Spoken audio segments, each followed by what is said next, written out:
Hello, good morning, and welcome to the class. Today we are talking about derivational forms. When a word is derived from another word, there's a root word, and the derivational forms are the words that are based on the root word but have different affixes. Affixes are like prefixes, or suffixes, ness. So they can go at the beginning of the word. The derivational forms are the words that come from the original root word that you have. So that's the name of this topic in case you're interested in learning more about it, is derivational forms. I think every person in the world is connected to this live. Yes, if you need to practice word formation, this is a good topic. Yeah. So derivational forms basically means we have a root of a word. I said the example kind in my story, and from this word we can form a noun, right? We can form an adjective, a verb, etc. So what are all of the forms that you know of the word kind? We'll start with that one as an example. And if you have an example sentence, you can include it as well. So what are all of the forms of the word kind? Try to make it negative, try to make it a noun, all of the forms that you can think of with the word kind. I think it's also really good to practice negatives because negatives are sometimes different. Sometimes we say impossible or unbelievable, right? So it's good to practice what are the different prefixes, the negative prefixes in English, because they're not always the same one. Un is the most common negative prefix, but there are several others that we use like dis, kindness, unkind, kindly, yeah. Yes, in this case, the negative of kind is unkind. Yeah. It's not always un with the negative, but this is one where it would be unkind. He's the kindest person I know. You could say he's the kindest person I know, which is that he's the kindest person that I know at this moment, or he is the kindest person that I have known, for example. So if you want to talk about in your entire life, then we're going to say the kindest person that I have known. She is the kindest person I haven't seen. I don't know if that makes sense. Maybe that I have ever seen could be, because it's difficult to know the kindest person that you haven't seen. Okay, I'm going to add a different root word, and I want you to tell me all of the words that derive from it. Hello, Joao. How are you doing today? The next one is respect. Remember, think of as many words as you can that are derived from this word respect. It can be an adjective, it can be negative, etc. Could you clarify prefix and suffix? Prefix is a group of letters that goes on the beginning of the word, and suffix on the end. And this can change the word. So the word kind is a base word, right? You have the word kind. If we add a prefix on the beginning, we can say unkind. So un is a prefix. If we add letters on the end of the word, that can also change the word. So ness is an example. I can write it here. It's not on Instagram. It's not possible to flip my screen, so I can write it backwards. Since kind is a very short word, it shouldn't be too difficult for me. For example, the word kind is the root word, and un added to the beginning is the prefix. unkind. So unkind is a derivational form of the word kind. Un is a prefix that changes the word and makes it negative. I can also change the word by adding ness on the end, and that would be a suffix. And that would be a suffix, ness. So one tip for growing your vocabulary in English is if you already know the word kind, you can add more words to your vocabulary by learning how to change it with prefixes and suffixes so you have a wider vocabulary. The kindness of the teacher was the best. Respectful, yes, respectfully. Sometimes, like in that case, we have respectful has a suffix, and then we add another suffix on the end, respectfully. Unrespect is not a word. We use a different prefix to make this word negative. I'm good, very demure, very respectful. Respectful, respectively. Okay, yeah, that has a little bit of a different connotation, like when you're allocating something. We gave my children $5 and $10 respectively. So not really related to respect in the sense of like having manners towards someone, but another suffix you can add there. Disrespectful, exactly. So this word respect, when we're making it negative, we say disrespect, right? Disrespectful. Respectfulness, respectfully. That was very unkind of him. Disrespect, respectful. Yes. Well, okay, suffixes can change the word in different ways. One way that a suffix can change the word is to be a noun. You see this with create versus creation, kind versus kindness. But you could also change the word to be an adverb with the suffix ly. Respect, respectfully, right? So it could change the part of speech in other ways as well. I respectfully disagree on her opinion. I would say it sounds more natural to say I respectfully disagree with her opinion. Madness. Yes. Okay, that's a good one. So you have mad and then you say madness. You're changing the part of speech to be a noun. Yeah, exactly. You guys might want to invent words like unmad. But honestly, native speakers in conversation, it's common to invent words and it's kind of funny. But obviously, if you're taking a test, it's good to know like the right way to say it. But if you guys are talking to a friend, it can be funny to invent words. My educator acted very disrespectful towards me. Okay, in that case, because you said that the person acted and we're describing the way that the person acted, I recommend acted disrespectfully toward me, or was very disrespectful toward me.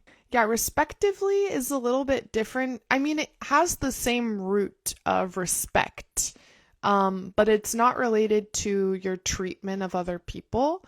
It's more like when you are delegating something. So, my children are 2 years old and 6 years old respectively. Like when you're ordering something, you could use respectively, but it's not related to the idea of respect, like manners. Okay, so we're going to look at this of IBLE versus ABLE, and then I'll get to Gabby's question about the negative prefixes. So what words do you know in English that end in ABLE or IBLE? Here's the trick, is that they are all pronounced the same. It's just that some of them, often when the word has a Latin root instead of a full word on the beginning, we use IBLE, but it's not 100%. It's not like a rule. A lot of the more Germanic root words like understand use ABLE. So let me see what you guys were saying. We have disable. notable, comfortable, unacceptable, likable, available. Yes, exactly. And hello, if you're joining, we're talking about derivational words, words that have different prefixes and suffixes. This right here is a list of words that have able or IBLE on the end.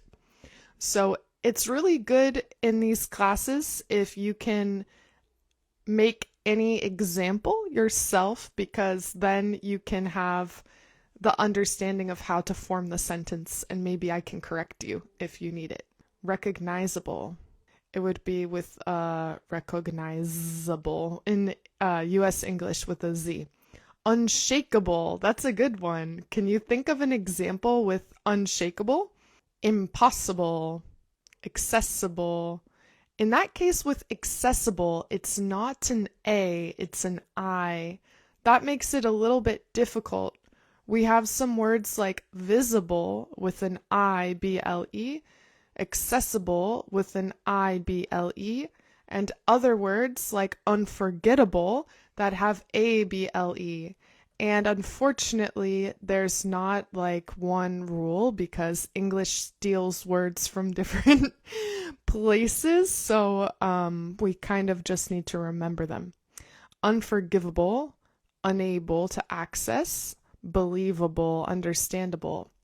That's a good, what Ahmed wrote here, believable, is a good thing to remember, that with this word, we keep the E on the end of believe and then add able.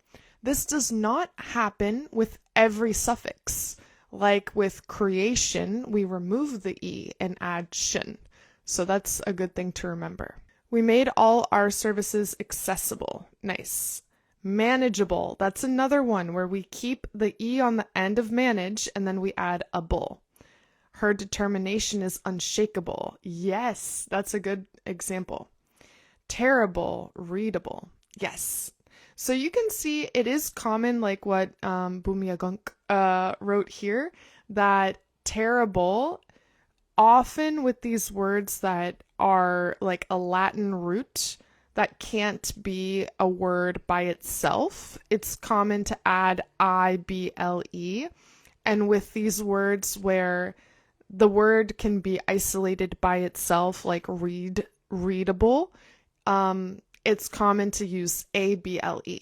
However, that's not always the case because we have accessible, which uses IBLE, even though access is a word that you can separate. So that's a pattern, but we have exceptions all the time. Suitable.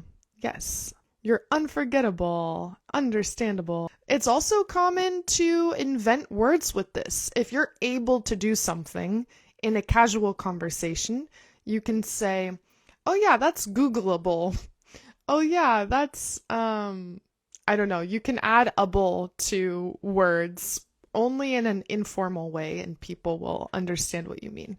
The word accessible is weird because it's with an IBLE, but it's like an exception to this pattern that I mentioned. Like in general, it's more common that words that are like a complete word that you can say separate, like understand, read, afford, that you just add ABLE to these words. But the words like terrible, it's more common to add IBLE to these Latin roots that are not a complete word on its own. Like you can't just say tear. But we have exceptions like accessible, where access is a word by itself, but you add IBLE. Could we say buttonable? Yeah, if you say buttonable, everyone will understand what you mean. Swimmable, yes, exactly. I can say my neighborhood is walkable. That's a really common one. Yes, esto es Instagramable. Yeah, you can say this is Instagrammable. Exactly. That's a good one. Ah! I don't know what just happened. Wait. That was unforgettable. Burnable. Yes. Okay. I'm going to add here another point because someone asked me about, okay, negative prefixes. This is what this is called, negative prefixes. My old note had terrible handwriting, but after typing it, it became perfectly readable. Yes, readable. And we also say legible is a really common thing to say for readable. Legible, illegible. And I would say readable can refer to the way that something's written and also the content. Like if a book is really boring, it's unreadable. But if it's only related to the way, like the handwriting, and you can't decipher the handwriting, it's common to say legible or illegible is the most common when referring to the handwriting itself instead of only the content. I'm going to give you guys words, and I want you to tell me what is the negative form of this word. So, what is the negative form of the word usual? What is the negative form of the word usual? And if you can use it in a sentence, bonus points. Unusual, unusual. Exactly, unusual. So we also have unfriendly, unimportant. Un is the most common negative prefix. Can you think of any other words that begin with un? And we would not say no usual, we would say not usual. So you could say it's unusual or it is not usual. Unlikable. That was an unusual day. Yesterday they saw something unusual in the sky. Unfortunately. Unlike. Yes, that would be, it's interesting because we have the word dislike and the word unlike. The word unlike is referring to you are not similar to another person. You are unlike any other. But if I say you dislike something, that means that you do not like it. It's not your cup of tea. So it's different, unlike versus dislike. It's unusual to have snow in Buenos Aires. Unknown. Unrealistic. Unfortunately. Unbelievable. I wouldn't say unsimilar. I would say dissimilar. Unreliable. Unacceptable. Unbelievable. Undoubtedly. That's a good one. If any of you guys have a test that you have to take in English and you want to express a strong opinion, you can say undoubtedly. Unfortunate. The election results are unpredictable. Unironically, that's a good one. Uncertain. Unquestionable, undeniable, unreadable, undoubtedly, unforgiven, undecided, undone, unseen. I like that one, undone, because we can use it like if you can button a sweater, you can unbutton a sweater. If you can do something, you can undo it. So it's also common to use, you can use it with adjectives, like it's unreliable, but you can also use it with the negative form of verbs. I can undo something, I can unbutton something, etc. It's really common to say, oh my God, I can't unsee that. I wish that I hadn't seen that because now I can't unsee what you just showed me. Unlock an umbrella, unlock an unbreakable, unusual umbrella under an unpredictable weather. That was difficult for me to read. Unable is different from disable. Yes, disable is to make it so that something is not able to perform a task. Like if you work for a company and your computer is hacked, they can disable your computer so that nobody can use it, like on purpose. But if you are just unable to use the computer, it means that you don't have the skill to use the computer. So that would be the difference. Unwanted, exactly. Unbeknownst, that's a good one. If you want to add two affixes, what would you? I would say it depends. Like, It depends on the word, because there are words like respect where you can say disrespect, and that's also a verb, or you can say respectful or disrespectful. So it depends. If you want the word to be negative and also an adjective, you can add both. If you only want the word to be negative, you can just add that prefix. If you want the word to be an adjective and positive, only the suffix. So it depends on what you want to express. I don't know, thinking of the word unforgettable, for example. It's very common to say forgettable or unforgettable, but it's not common to say unforget, if that makes sense. So there are some words where it's not very common to only add the prefix or only add the suffix. It kind of depends on the word. Unfortunately, she was unable to unlock the door. Unaware. Unwind. That's a good one because it's like you're wound up all day from a lot of stress, and then when you relax, you unwind.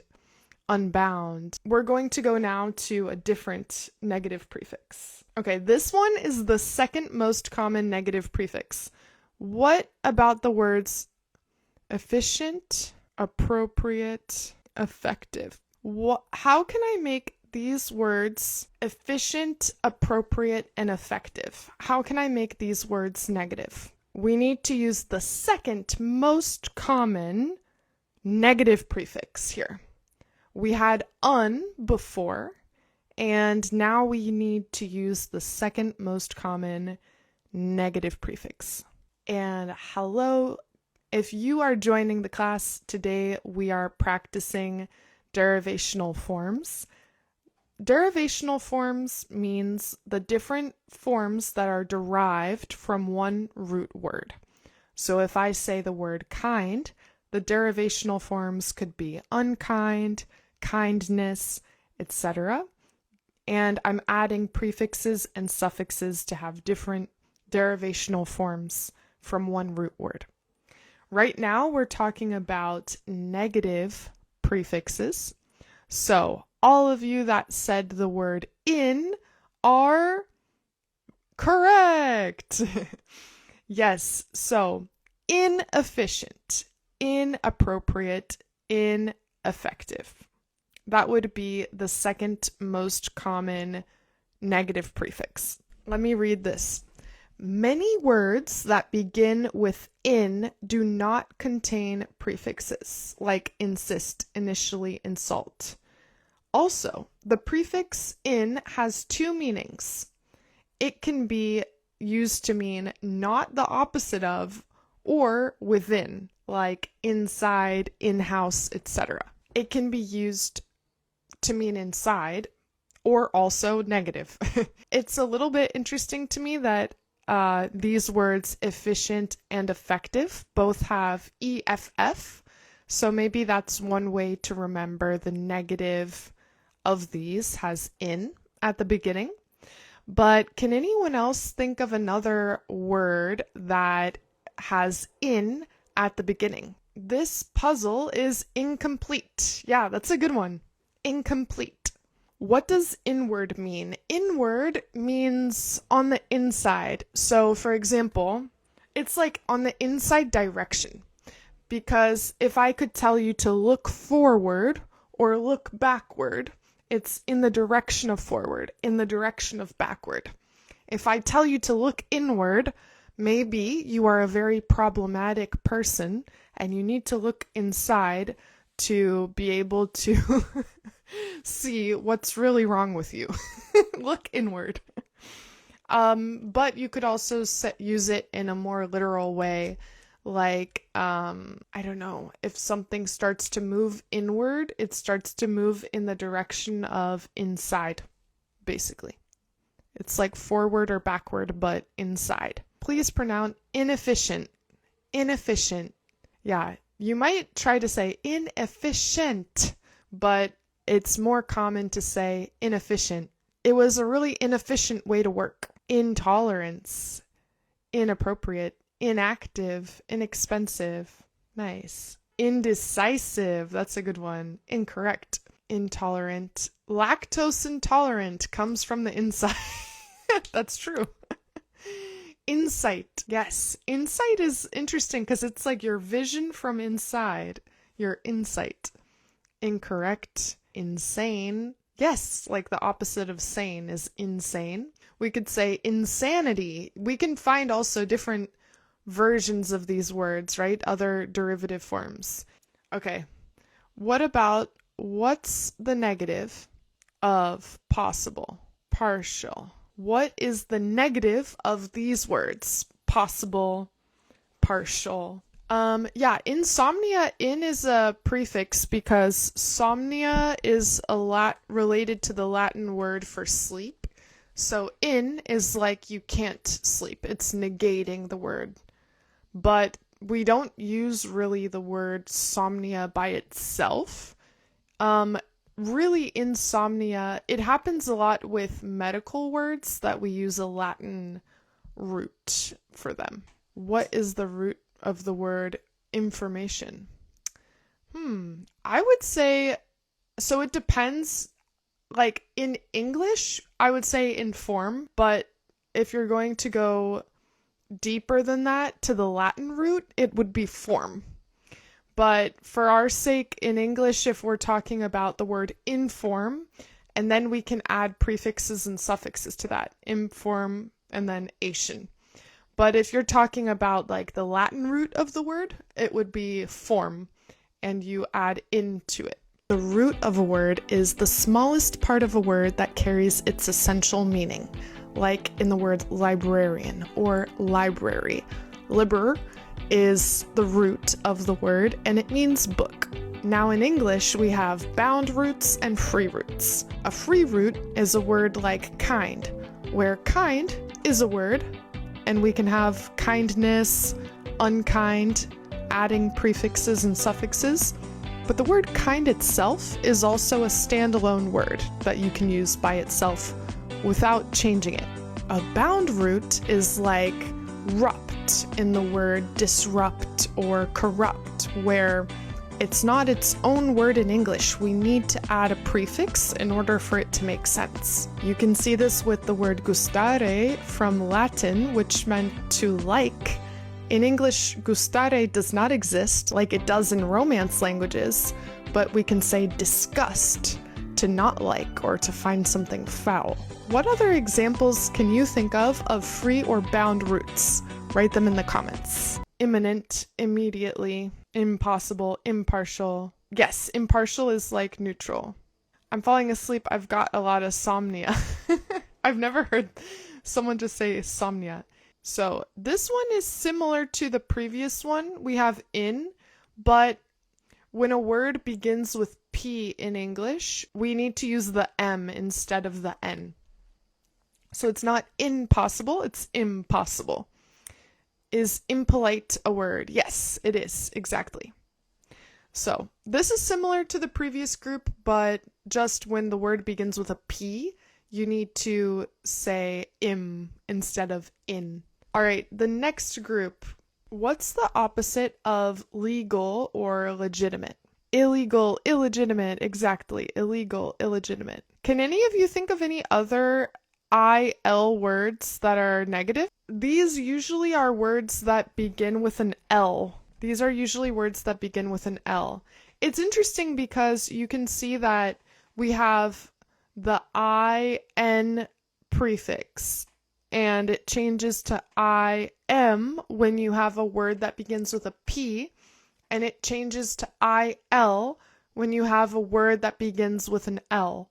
So that's a good way to remember it, that it is affected by what is the root word that comes after. Illegible. Oh yeah, irregular. Okay, so yeah, also if you have a word that begins with an I or with an R, we can say irregular as well. Illogical. Yes, definitely. There are words that have suffixes and prefixes together in one word. We had the word, for example, disrespectful. Disrespectfully. So if you have the word respect, then disrespect is a prefix, disrespectful is a suffix, disrespectfully is a second suffix. So you can have several prefixes and suffixes in one word. I think that the reason that we add the extra consonant in a lot of words is to maintain the vowel pronunciation, because in English, vowels are very affected by surrounding consonants. So if you think of the word big, bigger, we add a second G to it, so it's bigger and not biger, right? Because if you say B-I-G-E-R, that will affect the vowel pronunciation. If you say irregular, like I and then regular, it could be like irregular instead of irregular. So sometimes we do that, add a double letter to preserve the sound of the vowel. Illiterate. Well, we have this word irregular. Can anyone think of any other IR negatives? Irrational. So they're always, if we have IR, it's because the word has an R. But it's not every word, because respectful is disrespectful. So respectful would be disrespectful. We'll move to this one because there are not so many IR ones. But what other words have dis to negate them, like disrespectful? It felt irresistible not to eat the cake. In that case, yeah, it's really common to say like the cake was irresistible. It felt irresistible to not eat. I would say it felt irresistible to eat the cake instead of to not eat the cake. Because that would mean if it were irresistible to not eat the cake, it would be difficult to resist not eating the cake. So I would say it felt irresistible to eat the cake, if that makes sense. Disagree, disable, dissatisfied, disappointed, dislocated, disconnected. So with dis, it's used to communicate the reversal of an action, like to dislocate. So maybe your shoulder is in the correct place and you dislocate your shoulder. It could also be used to say the opposite of something, like an advantage, a disadvantage, a disability, a disbelief, disgusting, disturbing. It wouldn't be disapproved isn't a word in English. Disapproved would be disapproved. My shoulder is dislocated. Displaced. Yes, maybe something's in the correct place. Discharge. Yeah, that could be like a liquid coming out of your body, or it could be if you're in the army and they send you home, they discharge. Discount. This is so. This is so. Disappointed. Dismissed. Disappear. Disgraceful. Disengaged. Disfigured. Yeah, there are a lot of words here. It's interesting because some of them are words that are the opposite. We only need to remove dis, like engaged, disengaged. But disgusting, this is a word where when we remove that prefix, dis, in English, we do not use the word gusting. Like we don't say the opposite of that, like gus. But in Spanish you do, right? So like gustar, desgustar.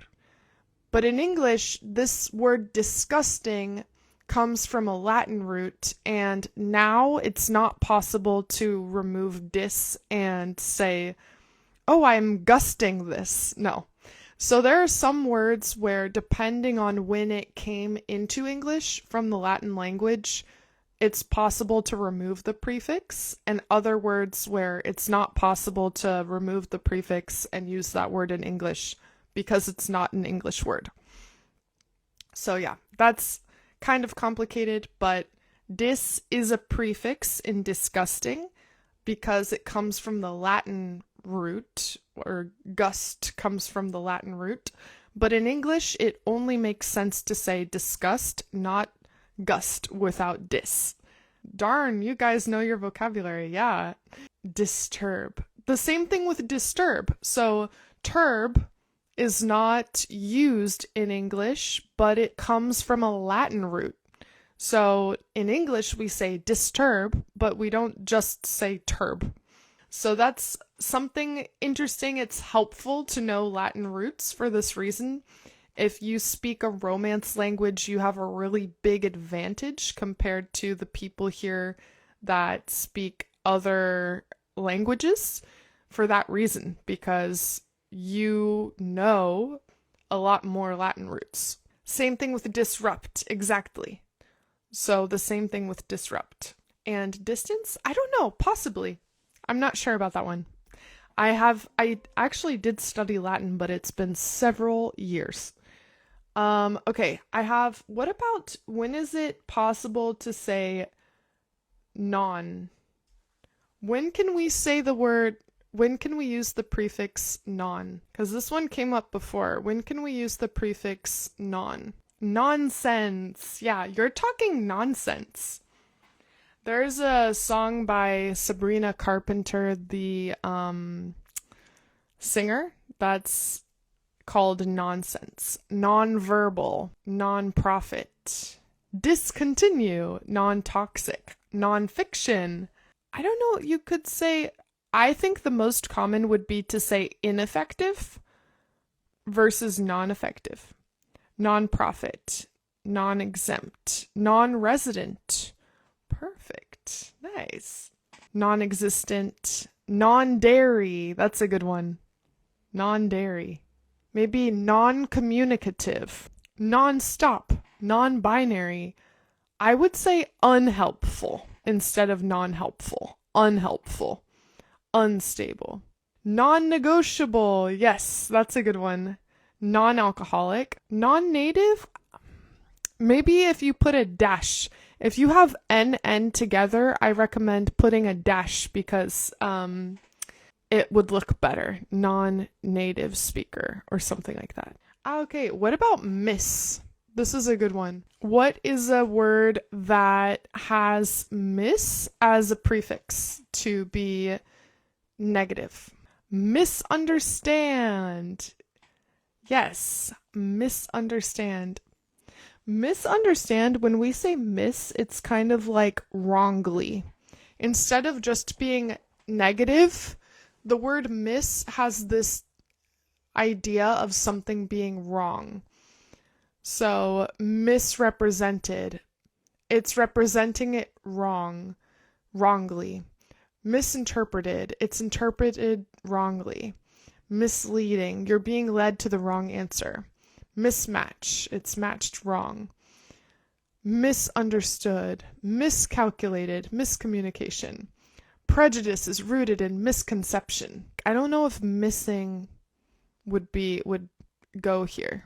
Or miserable. I don't think so. Like if I look up the etymology of miserable. Miserable does not go in this category because it comes from the Latin word miser, which changed to miserari, miserabilis, French miserable, English miserable. So that word miss is not used as a prefix, but it's part of the root word, miserabilis. Misguided, perfect. Misread, misdirection. Misclick. Yeah, that's a good one. If you accidentally click on the wrong thing, you misclick. Misbehave. Mishandling. Yeah, you mishandled that situation. Mislaid. Misbehaving. Misprint. Misplaced. I don't think misogyny either. Let me tell you the root of misogyny. Misogyny comes from missos, the Greek word for hatred, and gune, the Greek word for women. So the word misogyny, mis is not a Latin root or a suffix. It's a Greek root for the word hatred. So that's the tricky thing about English, is that we have misuse. Sounds like a name. Really? Misuse. That's funny. So that's an important thing about English is that we have prefixes and suffixes, but we also have roots from Latin that we no longer use. We have others where we use it as a full word, and some where we use it only as a root word. It can't stand on its own, like disturb. We don't say turb, but this has origin in Latin, right? So that's part of what makes it a little bit complicated. It's important to know what can stand by itself as a complete word and what is only a part of a word that I need to add other prefixes and suffixes to in order for it to make any sort of sense. With miscellaneous, it comes from the Latin miscere, which is to mix, miscellus, miscellaneous. So it comes from the Latin word to mix, miscere. So that one is also not using mis like a negative prefix. To be honest, I wasn't prepared for some of the etymology questions that you guys asked me. So I recommend, if there's a word that you're not really sure how it's formed or what the etymology is, search the word plus etymology. And if you search that with any word that you want, it will tell you all of the parts of the word and where they came from. This is something that I think can be helpful because sometimes when we have something to connect the word to, I didn't realize that mistake is like you take something the wrong way, similar to, I don't know, like misrepresent, misunderstand. I can think of these kind of in a similar way. So for that reason, it can help to learn parts of words, etymology, and so on. An American ambivalent to that's not my cup of tea. An American ambivalent for not my cup of tea. Maybe that's not my... we say a lot like that's not my thing, which is like not as fun as that's not my cup of tea. That's not my thing, or I'm not sure. Off the top of my head, I can't really think of anything, but I'll be thinking about that. All right, I have to go and get on with my Saturday, but I hope you all have a good rest of your day and take care, and I'll see you in the next one. Or you will see me in the next one. Bye, everyone, and have a good weekend. Take care, everyone.